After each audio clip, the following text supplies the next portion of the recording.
Olá a todos, espero que estejam bem. Bom, continuando nossa aula de detecção de sinais, né? Na aula de hoje iremos estudar um sinal senoidal de tempo discreto. Bom, esse assunto aí está no livro do Oppenheim, de processamento de sinais de tempo discreto, beleza? Então vamos lá na nossa aula. Bom, como já vimos nas aulas introdutórias, né, que os nossos sinais no qual que nós vamos trabalhar na nossa linha de pesquisa, né, são sinais no qual ele tem uma componente espectral da nossa frequência de estimulação. Por exemplo, eu tenho aqui um voluntário, eu vou apresentar um estímulo um pouquinho mal desenhado, vou apresentar um estímulo sonoro, né, e ao realizar a coleta das atividades cerebrais desse meu voluntário, no meio dos nossos sinais coletados, eu vou apresentar uma frequência, né, que eu estou chamando aqui como F, né, que ela é a mesma da frequência da nossa estimulação, ou seja, vou ter uma componente aqui que vai ser de tal forma que ela está sincronizada com nossa estimulação, beleza? Considerando inicialmente um sinal em tempo contínuo, vou chamar aqui como é o S, no qual tá em função do nosso tempo, né? E dado pela expressão A vezes nosso cosseno de uma frequência 2π vezes a frequência, nosso tempo contínuo, mais um ângulo inicial. Então aqui é mostrado uma expressão geral de um sinal senoidal. Ele tem três parâmetros, no qual o A é a amplitude, informa o valor máximo e o valor mínimo que essa onda pode ter, né? O F é a nossa frequência, informa a quantidade de ciclos que eu tenho por unidade de tempo, né?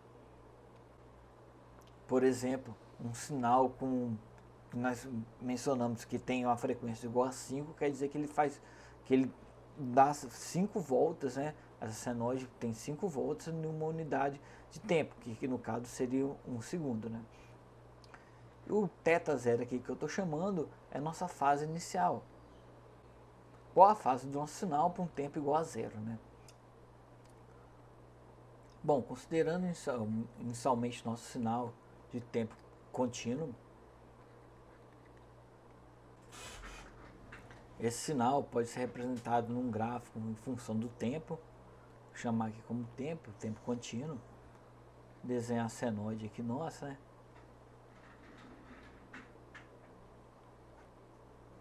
Não sai tão legal não, mas vamos considerar que aqui é a nossa senoide. Nossa senoide aqui muito mal desenhada, que tem que representar aqui os valores máximos, tá fugindo um pouquinho aí. Bom, o importante disso é mostrar que o nosso sinal tem tempo contínuo. O que isso quer dizer? Para qualquer unidade de tempo, né, eu tenho um valor meu, ou seja, meu S aqui, ó, meu sinal, ele é definido para qualquer unidade de tempo. E essa característica é similar a um sinal de EG, né? O sinal de tensão lá que eu estou medindo lá no nosso EG também. O sinal é definido para qualquer unidade de tempo. No entanto, para aplicações no qual eu desejo realizar um processamento em um sistema digital, né, por exemplo, no computador,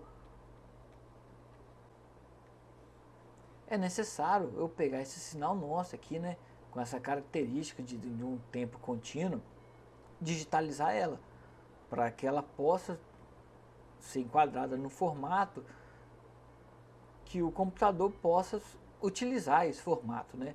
Então esse processo nosso aqui de digitalização, em uma das etapas, né, desse processo aí, constitui o que nós chamamos de amostragem. Ou seja, nesse processo aqui tem uma das etapas dele que é a amostragem. E o que seria a amostragem? Considerando um tempo que eu vou chamar aqui como um tempo TS, que é um período contínuo, eu vou realizar a coleta dos meus dados, do meu sinal de tempo contínuo, num intervalo de tempo TS. Ou seja, a cada TS esse tempo, eu realizo a amostragem eu realizo o registro do valor do meu sinal, né, naquele instante de tempo. Então o que isso quer dizer? Quer dizer, vamos considerar que tem um zero aqui, ó, um tempo zero, um tempo inicial. Vou usar até cor de caneta diferente. Tá o tempo aqui, o nosso zero aqui. Então nesse meu tempo aqui eu vou lá e realizo uma primeira amostra lá. Então eu verifico lá no meu sinal, né? Aí eu pego nesse tempo aí que eu estou considerando, chamando como nosso tempo zero, o tempo zero aqui, eu verifico qual o valor do nosso sinal e eu acabo armazenando esse valor. Então eu vou chamar como nossa primeira amostra, vou adotando o padrão, né, de sempre começar com zero, seria nossa amostra zero. E ela tem a magnitude do que eu estou medindo naquele meu instante de tempo, que no caso aqui seria um valor zero. Após um instante de tempo TS, ou seja, aqui ó, após passar um tempo aqui de TS, segundo unidade de tempo, eu vou lá e eu realizo a medição aqui do meu sinal que eu estou registrando, né, nesse instante de tempo. E eu acabo armazenando esse meu sinal, que eu vou chamar como nossa segunda amostra.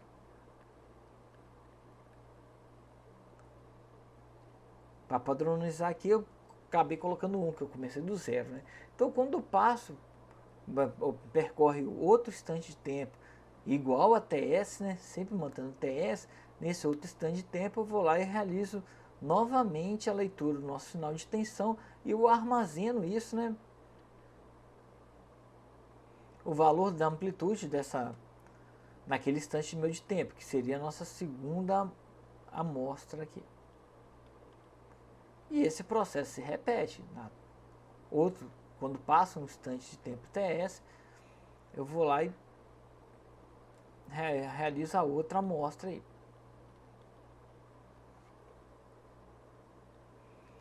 O importante disso é que cada intervalo meu de tempo TS, eu vou lá e eu meço o valor da amplitude da nossa onda aí. Então, no final desse meu processo, eu vou ter, na verdade, eu vou ter registrado o seguinte dado, seria o valor da minha amplitude no tempo igual a zero, que seria a nossa amostra zero, né? Deixa eu colocar aqui o número da nossa amostra e o tempo dela. Em que tempo aconteceu isso? É a nossa amostra aqui. Deixa eu apagar. Tá no tempo zero. A nossa primeira amostra tá no tempo TS, né? Ou seja, eu percorri um TS tempo para poder coletar ela. A nossa segunda amostra tá no tempo 2 TS, né? Ou seja, percorri TS aqui mais outros TS. E a terceira amostra no tempo TS aqui. Isso aqui agora eu posso seguir mais aqui. Então eu posso observar, correlacionar o nosso número de amostras com o nosso tempo. Ou seja, o nosso tempo aqui está correspondente ao nosso número de amostras, no número da nossa amostra, que eu estou chamando como N, vezes o intervalo de tempo no qual eu realizo, eu visualizo cada uma dessas amostras, ou seja, eu coleto o sinal de tensão de cada uma dessas minhas amostras aí, né? O ponto importante é que eu só posso chegar nessa minha relação que o intervalo de tempo entre as amostras, né, que eu realizo minha coleta, é um tempo contínuo igual a TS. Então, as minhas amostras podem ser reescritas da seguinte forma. Ou seja, eu tenho as amostras que seriam a NTS no instante de tempo, né, indicando o instante de tempo no qual elas estão sendo coletadas, né, é igual a nossa equação aqui, ó, nossa amplitude vezes o cosseno 2π vezes o nosso f. E agora o nosso tempo, né, o que seria o nosso tempo das nossas amostras, nosso t, pode ser representado pelo número de amostras vezes o nosso ts, mais nossa fase inicial. Ou seja, eu estou chamando aqui nosso tempo, né, como o NTS aqui, ó. Onde o nosso N é o número nosso de amostras e o TS é o intervalo de tempo entre as amostras. No entanto, no formato dessa minha equação aqui, ela ainda está uma equação em tempo contínuo, porque vamos supor, se o nosso TS for igual a 3, a 0,3, então eu tenho o nosso x para o tempo 0, o x nosso para o tempo 0,3, o x nosso para o 0,6 e por aí vai. Contudo, no formato que nós temos ali, agora eu tenho o seguinte, quando eu realizo minha coleta aqui, eu tenho a amostra 0, a amostra 1, a amostra 2, a amostra 3. O que vai estar armazenado lá no nosso banco de dados vai ser isso. A amplitude do nosso sinal da amostra 0, a nossa primeira amostra, a nossa segunda amostra, e aí segue. Então podemos escrever essa minha equação aqui, né, passar para um número de amostras. Então o que eu posso fazer aqui, ó? No lugar de colocar em parênteses, deixar aqui em tempo contínuo, eu vou colocar em função dos meus x agora. Agora está em função da minha amostra, ou seja, o n está indicando minha amostra, ou seja, o valor do meu sinal, né? Desculpe, eu coloquei x aqui, é o hábito, mas vou chamar como voltar aqui como o nosso S aqui, ó, S e S. Então tem nosso S aqui, o nosso sinal, e o nosso sinal é esse aqui, ou seja, a amostra do nosso sinal 0, a amostra 1 do nosso sinal, a amostra 2 do nosso sinal. E qual vai ser a nossa expressão aqui? Vai ser essa aqui também. Ela se mantém, que a amplitude vai ser mantida. No entanto, ao olhar aqui essa expressão, eu tenho um novo termo aqui, é o TS. Então o que eu vou fazer aqui é o seguinte, eu vou chamar como uma nova frequência aqui, que eu vou chamar que seria o F, a frequência anterior, né, que eu tinha, vezes o nosso TS. Isso aqui é importante, eu não vou entrar em detalhes agora, mas isso vai ser depois, nós vamos olhar um pouquinho mais de detalhe o que isso implica na teoria de amostragem nossa aí. Então, a nossa expressão que eu tenho aqui do nosso Sn é dada pelo nosso A vezes o nosso cosseno, 2π, vezes a nossa frequência, vezes agora o nosso N, que é o número da nossa amostra, mais nossa fase inicial aqui. Então aqui nós temos expressão, né, de tempo discreto de um sinal senoidal. Agora o que está no nosso domínio aqui é o nosso número de amostra, ou seja, eu posso reescrever essa equação, né, em função do nosso número da minha amostra. Por exemplo, qual é o valor da minha amplitude para um N, para a nossa amostra igual a 2, que seria N igual a 2. Então substitui aqui S, N igual a 2, e eu vou substituir nessa operação considerando o nosso N igual a 2, igual o nosso N igual a 3, igual o N igual a 4, e por aí vai. Em resumo, o que nós aprendemos na aula de hoje, nós temos um sinal de tempo contínuo. Um sinal de tempo contínuo, ele é definido, a amplitude dele é em qualquer instante de tempo. E no nosso caso, de um sinal senoidal, pode ser expresso por essa expressão aqui, no qual o termo A é a amplitude, ele tem um parâmetro de F, que é a frequência, e o ângulo inicial, né, que eu chamei aqui como θ0 aí. E a maior parte dos fenômenos físicos tem essa característica de ser um sinal de tempo contínuo. Por exemplo, o nosso sinal de EG, né, que nós vamos trabalhar nas nossas pesquisas. E por fim, eu até mencionei aqui infinitos pontos, por ele ser definido em qualquer instante de tempo, nós temos infinitos pontos. Então um sinal na forma de tempo contínuo não é tratável no computador, por exemplo, né? Porque computador, como qualquer outro sistema digitais, tem um certo limite de memória. Assim, devido a esse limite, né, então o sinal de tempo contínuo não é utilizado em sistemas digitais. Bom, então para contornar esse problema, nós não precisamos olhar para todos os infinitos pontos, né? Eu posso olhar para alguns pontos. Então, para isso, nós vamos realiza a amostragem desse meu sinal. O que seria aí nossa amostragem? Considerando um instante de tempo contínuo, que eu estou chamando como TS, eu realizo a medição do meu sinal nesse meu instante de tempo aí, TS. Então aqui tem um exemplo, né? No instante zero, vamos considerar que aqui é meu instante zero, eu vou lá e eu meço qual é o valor da minha amplitude nesse meu instante de tempo.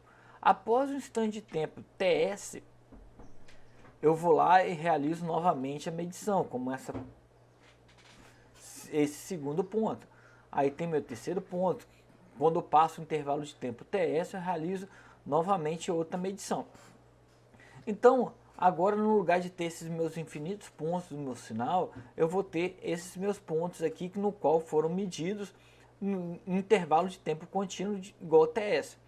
Então, meu sinal, esses pontos meus medidos, pode ser expresso por essa expressão. Do S, no lugar do meu tempo, colocar o tempo no qual eu estou olhando o meu sinal, né?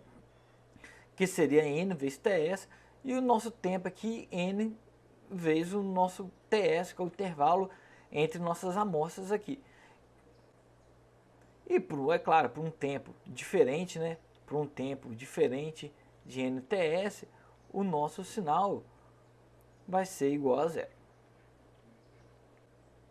Agora eu tenho uma quantidade finita de amostras, né?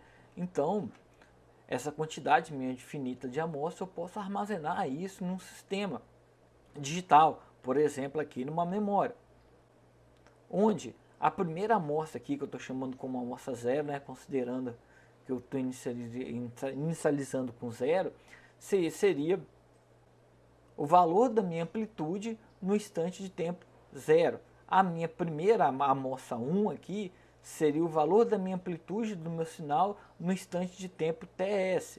A amostra 2 seria a minha amplitude do meu sinal no tempo distante, no instante 2TS. E esse processo se segue. Então, agora o que é encaminhado, por exemplo, está armazenado na memória do nosso computador, é esse vetor com meus valores das amplitudes para esse instante de tempo. Então, eu posso escrever, né, o valor dessa minha amplitude em função do meu número da minha amostra, que é o que o computador vai trabalhar, né, porque isso aqui é um vetor que está indexado pelo meu número de amostras. Para isso, eu vou passar o meu sinal no tempo contínuo para o meu tempo discreto, ou seja, eu vou passar o meu sinal aqui para essa minha equação, onde no lugar de colocar em função do tempo, né, que aqui ainda é o tempo, embora para tempo diferente desses valores aqui o meu sinal não é definido, eu vou colocar em função do meu número da minha amostra, que seria o nosso n. A expressão acaba se mantendo, né? Porque sempre eu vou olhar naquele meu instante de tempo, mas no lugar de ficar em função do meu tempo, que é um valor contínuo aqui, está em função de uma unidade discreta. Então, nesse formato aqui, nós chamamos que o nosso sinal é de tempo discreto, porque nesse meu caso aqui, o meu tempo não é definido para todas as unidades, né? Em outras palavras, o meu tempo não é definido para todo instante de tempo. No caso, o n é um número natural, né? Então, o meu tempo vai ser definido pela amostra 0, amostra 1, amostra 2, amostra 3, amostra 4. Beleza? Bom, um ponto importante aqui que eu quero que vocês lembrem que nós vamos discutir na próxima aula é o efeito desse termo aqui, que agora minha frequência vezes o nosso TS aqui, esse termo aqui, que posteriormente nós vamos discutir na próxima aula, tá bom? Mas agora, para praticar o que nós aprendemos na aula de hoje, né, vamos simular isso tudo no nosso ambiente de programação do MATLAB. Beleza? Então vamos abrir aqui o nosso MATLAB para representar esse sinal senoidal. Eu defini aqui o primeiro parâmetro, que é o tempo final, ou seja, a duração do nosso sinal, e vou representar aqui nesse código o sinal de tempo contínuo e o tempo discreto. É lógico, como nós estamos utilizando um sistema digital, né, que é o computador, para fazer a simulação, não tem como simular um sinal de tempo contínuo aqui nesse ambiente, né? Mas para tentar simular isso mais próximo possível, eu criei um vetor de tempo aqui no qual o intervalo entre minhas amostras é um valor bem pequeno, que no caso aqui está sendo representado por 0,0001 para indicar um sinal de tempo contínuo. E eu deixei o nome aqui como TC aqui. Então criei esse meu vetor aqui, né, com o intervalo entre as amostras bem pequeno, ou seja, as amostras bem próximas, para tentar simular um sinal contínuo. Agora definir um TS que é claro com um intervalo maior do que o nosso tempo contínuo, para indicar que nossa amostragem, uma vez definido o nosso TS, então eu estimei o valor de N, ou seja, quantas amostras eu preciso ter para representar o meu sinal com uma duração igual ao TF final aí, que no nosso caso é dado por 100 amostras, ou seja, por um intervalo de 1 segundo, usando o TS de 0,01 eu preciso de 100 amostras. E aqui nessa linha geramos o vetor de tempo, mas é de tempo discreto. Aqui, ó, se eu olhar o nosso vetor TD, né, observa que aqui o nosso tempo tem intervalo de 0,01, né, que é o nosso TS. Então, uma vez definidas essas variáveis, eu vou gerar uma senoide com frequência igual a 3, amplitude 1 e um θ inicial π sobre 3. E eu vou gerar esses dois sinais aqui, de tempo contínuo e nosso tempo discreto. A seguir eu vou plotar esses sinais, né, do tempo contínuo, tempo discreto, e depois vou plotar os dois no mesmo plot para verificar se realmente o valor da medida do tempo discreto é igual ao do nosso sinal, digamos, simulado do tempo contínuo aí. Então vamos lá, rodando aqui, né? Então tem aqui o nosso gráfico aqui, sinal de tempo em tempo contínuo, sinal em tempo discreto, né? As nossas amostras. E aqui tem os dois sinais sobrepostos, né? Dá para verificar que são similares, né? Então usando as duas expressões eu consegui representar as amostras que estou coletando do meu sinal de tempo contínuo. Se olhar os sinais meus aqui, ó, do nosso sinal de tempo discreto, XD, está indicado aqui, ou seja, isso aqui indica o valor da minha amostra no instante de tempo zero, o valor da minha amostra no instante de tempo igual a TS, o valor da minha amostra no instante de tempo igual a 2TS, e esse processo segue. Bom, uma análise legal é se eu começar a reduzir meu tempo, né, meu instante de tempo entre minhas amostras, o meu sinal XD, né, tende a convergir, ou seja, ele não vai ser contínuo, mas tenta convergir a um sinal de tempo contínuo. De tal forma que esse meu intervalo aqui, se ele convergir para um valor, nosso TS aqui, convergir para o zero, o nosso sinal tempo discreto, né, vai convergir para o nosso tempo contínuo. Então vamos colocar um valor bem pequeno aqui. Um dos limites quando começa a utilizar um valor de TS bem pequeno. Quer dizer, nesse caso aqui como nosso exemplo, para representar um sinal nosso, eu quando eu utilizo um valor TS bem pequeno, eu aumento o meu número de amostras para indicar o mesmo instante de tempo. Antes, um sinal de duração de 1 segundo eu tinha 100 amostras, agora para esse mesmo intervalo de tempo eu tenho 10.000 amostras, ou seja, eu começo a utilizar meu número de memórias aí.